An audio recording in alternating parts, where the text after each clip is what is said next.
This is stunning to me. It is stunning to me that anybody would ask Aaron Sorkin's opinion about anything on a, but I mean, I guess I don't know. I guess I can understand him showing up on a Fareed Zakaria show. That makes total sense. Really, like Fareed Zakaria's cousin, Fareed Zakaria. What would be sort of stunning to me is if anybody listened to Aaron Sorkin. But I Besides think Piers those who were inclined to listen to him before are not going to now, because this is just absurd. One of the things that has been amazing to me about AOC is that she has garnered support from across the board in the Democratic Party. And not necessarily for all her policies, but I think like in some quarters because of her sort of partisanship and her willing to fight and not back down. Some I think are, excited about the youth and a woman of color speaking up and taking a somewhat informal leadership role in the Democratic Party. But across the board, it's almost impossible to find criticism of her within the Democratic Party. Some because they recognize the power that this progressive wave might have and don't want to end up on the wrong side of it. I'm sure that's a big percentage of it, but nobody who is invested in Democratic politics wants to get on the wrong side of her, unless you can just do it from such an arm's length that it's complete, that you're really just talking about yourself. And that is what Aaron Sorkin is here to deliver. I like Kamala Harris a lot. I like Joe Biden a lot. I really like the new crop of young people who were just elected to Congress. They now need to stop acting like young people. Okay, it's time to do that. There's a I think that there's a great opportunity here now more than ever for Democrats to be the non-stupid party, to point out the difference that we are, that it's not just about transgender bathrooms. That's a Republican talking point they're trying to distract you with. That we are that we haven't forgotten the economic anxiety of the middle class, but we're going to be smart about this. We're not going to be mean about it. Well, wait a second. So, first off, it's a right-wing talking point to say that they're about the transgender bathrooms. Well, then why are you using it to criticize a new generation of Democrats? A. B.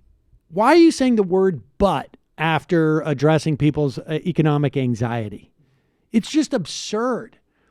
I would note too that when this guy was in his youth, he was out of his mind on all sorts of different self-medications. How can you do that many drugs and write such boring shows?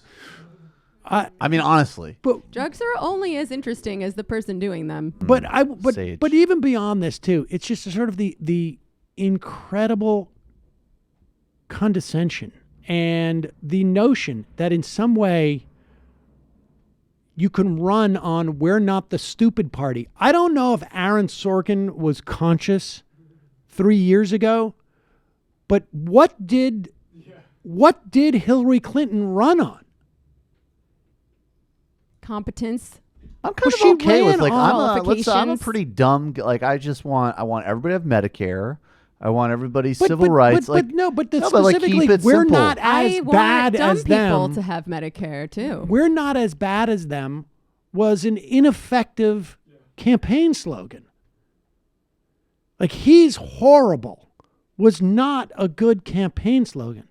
We're smarter is not going to be a good But he's in campaign that is where, I know the phrase is overused and used by a lot of terrible people, but that is pure elite liberal trash right there. That's a conversation that anybody in New York or LA among certain squads of people have heard. I mean, we're smart. It'd be really nice to have a president who reads books Right. It would be really nice. Well, that would be nice. It Yeah, would also I mean, be one sure, but I that- mean, there's also nice to bad have one that would address the Right. material implications. Well, precisely, of our society. and frankly, you know what? I'm okay. If a president was delivering on Medicare for all and they didn't read books, that would be totally okay. Yeah, with me. exactly. And you don't have to be super smart to understand things like healthcare is a right. Everyone should have it. This It is should be simple. free. And that's one of the great things about candidates like Bernie.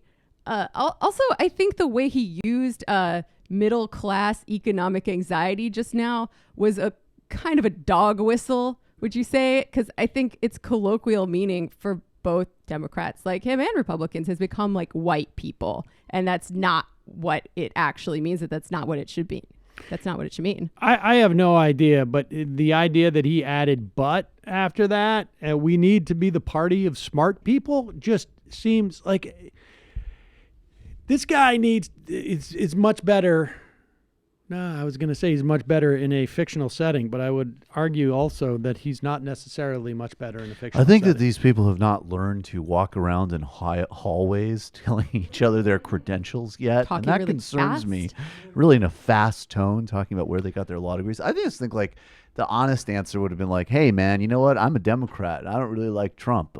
You have any questions about how to pitch a TV script or Right, something? exactly. I could totally answer that. Or just say that you are a centrist and you don't have very progressive politics. Just say what you mean and say what you are. It's the same dodge that Tucker Carlson made earlier to basically act like they're just like Tucker's like they're emotional. Well, they're also talking about raising marginal tax rates. So you could talk about that, or you could talk about how they're behaving. Did you see AOC's clapback on Twitter? I am that to you, Matt. I could read it. Well, hold on. Let's. Oh yeah, here she goes. Solid. Newsflash: Medicare for all and equal rights aren't trends. When people complain about low turnout in some demos, it's not because communities are apathetic. It's because they don't see you fighting for them. If we don't show up for people, why should you feel entitled to their vote?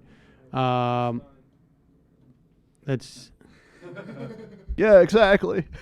Meanwhile, she endorsed Andrew Cuomo. People want to She's a fucking vote sellout. for the party that's not the stupid party. He wants Aaron Sorkin's clapback is, yeah, but what about people who are fucking dumb? like they want people to think that this stuff is really complicated and we couldn't ever possibly understand all the reasons why we just can't have single payer healthcare, but it's bullshit. Yeah, I don't even. I mean, it's incredibly strange, but I'm glad that we're not going to see much of Aaron Sorkin. I don't think. I watched the I'm a West little Wing worried. episode where they come together to privatize Social Oh Jesus! Security. Look at the time. All right. That's what he should have said to Fareed. Oh Jesus! Let's look play at the time. the AOC stuff tomorrow. Let's see this Jerome Corsi. Just to This guy watch him. looks like he's having a because tough. He might have much time tough left with us. Jerome Corsi is on the Eric Metaxas show, which is on as seen on TBN, and it is just amazing. The ocean of right wingers that get just what a biz. But here he is talking Jerome Corsi. Now, I don't know. It's conceivable that it was like 103 degrees in the studio, and that's why Jerome Corsi is pouring sweat. He could also be having a tough time as of late. He's not a very nice person, and so I couldn't wish this type of anxiety on someone who deserves it more, probably, off the top of my head. Here is Jerome Corsi talking about the interrogation he's going through by the Mueller investigation. I'm going to give you another chilling moment here. Aaron Zelinsky, who's the youngest of the prosecutors, very arrogant guy, the one who had done the lead, had done all the work on me, said he read all my books and listened to all my live chats, and he suddenly gives me a lecture. He says, Dr. Corsi, you take a fact here and a fact there, and you weave them in lies, and you're not like us. You don't know the difference between truth and false. And I'm sitting there, I'm stunned. You know why I'm stunned? First of all, he said that my work is all political and he objects to it. He thinks I'm, a nutcase because of my political views. But I'm saying, I should have said this to him, but I thought it. It's in the book. It's not anymore. said, Mr. Zelensky, you don't have any idea what you just reminded me of. And said, I doubt if anyone will, when Jesus Christ is being interrogated by Pontius Pilate, Christ says, I am the truth, I am the way. Whoever follows me will follow the truth. And you know what Pontius Pilate asks him? What is truth? And there Zelensky is telling me he's the arbiter of truth. Wow, that is a really bad analogy. So if we're to understand what Jerome Corsi is saying, I'm like Jesus, and I sort of perceive this lead prosecutor as the Saul Alinsky and Pontius Emperor. Pilate. Yes. I got to tell you, I'm not a Christian, obviously, but it would be a profound letdown if Jesus, who I think, as we understand him, is pretty great for a variety of reasons, actually was just like this mush-brained conspiracy theorist who should have been nailed on a cross by the Romans. Jesus, right. Could you imagine you just sitting at the Romans? Just a big sweaty fat He's guy. Like, I said to the money changers, you're taking me out of context. Still convinced that Pontius Pilate was not born in Rome. Pontius Pilate was not born in Galilee. We have the documents. L'esprit d'escalier. That feeling you get when you leave a conversation and think of all the things you should have said. I should have told that guy from the special prosecutor's office that I'm like Jesus. That's what it was. And that's why you should buy my book, because I wrote that in my book. I missed that total dunk opportunity to compare myself to That would Christ. actually be a great memoir. All the things I should have said, and that's it. The Spirit de Mueller investigation. Exactly. I'm going to enjoy Jerome Corsi when he is indicted. That's going to be fun to watch. All right, we got to go. I'm sorry. I didn't realize what time it is. We have people who've been on the phone for an hour and a half. I'm sorry, folks. We got 22 people on the phone, and half of whom who have been on for that long. Apologies. It's 2:44. All right, I'll take 5 more IMs. Calling from a water boat pilot. I used to love the Black Israelites back when I was in NYC and would see them occasionally around Union Square. I think of them as something as a precursor to Afrofuturism, if that makes any sense. I actually became excited for them. Afrofuturism is cool. Afrofuturism came first, too. When I learned they were involved in a big national political spectacle, the Black Israelites do talk smack quite aggressively. However, to the great amusement of fans like me, I find it interesting no one seems to be condemning these guys as a-holes or whatever. Like sophisticated city people take it for granted. Like, oh, that's the Black Israelites. No one takes that shit seriously. Think thoughts. Weird, LOL. I was just going to say something about your older vid on Owen Benjamin I saw the other day. Haven't gotten a chance. I'm biased. I saw his comedy long before finding out how shitty he is XD, and I don't care for him. He does have some good hypotheses, such as a solution for war, full bellies and empty balls. Courier 11 sec. Sam, the name gives it away. Sam Seder Sinai. It's obvious that you told the hospital to deny poor Charlie Kirk care. Charlie Kirk's blood clot, my late mentor, John McCain's brain tumor, would have wanted me to IM today and let you know that I'm working very hard right now. Charlie won't be living. Okay. Glass Seagull. Keep up the faith, buddy. Keep up the faith. My favorite Charlie Kirk tweet ever was him responding to right-wing violence by listing 3 examples of left-wing violence. Steve Scalise getting shot, countless assaults on Trump support, and Rand Paul's neighbor attacking him on his lawnmower. Constitution. Meth madman. I smoked meth basically all day, and my Quip toothbrush has left my teeth sparkling and intact. And the final IM of the day.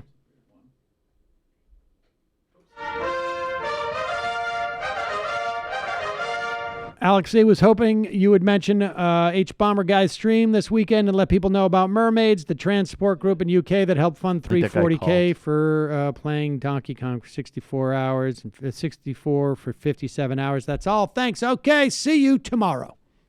It might take all the strength I got to get to where I want, but I know somehow I'm gonna get there. I wasn't looking when I just got caught between the truth and the light bar. But finding out won't make me feel any better. know the clock is ticking, but the meds are gonna kick in, and my pilot light shining bright. I guess somewhere the choice was made for the option where you don't get paid, for the road that bends before it finally breaks you. I guess somehow I lost my drive between the 101 and the 5. Do you know how far the detour takes you? Yeah, I know the clock is ticking, but the man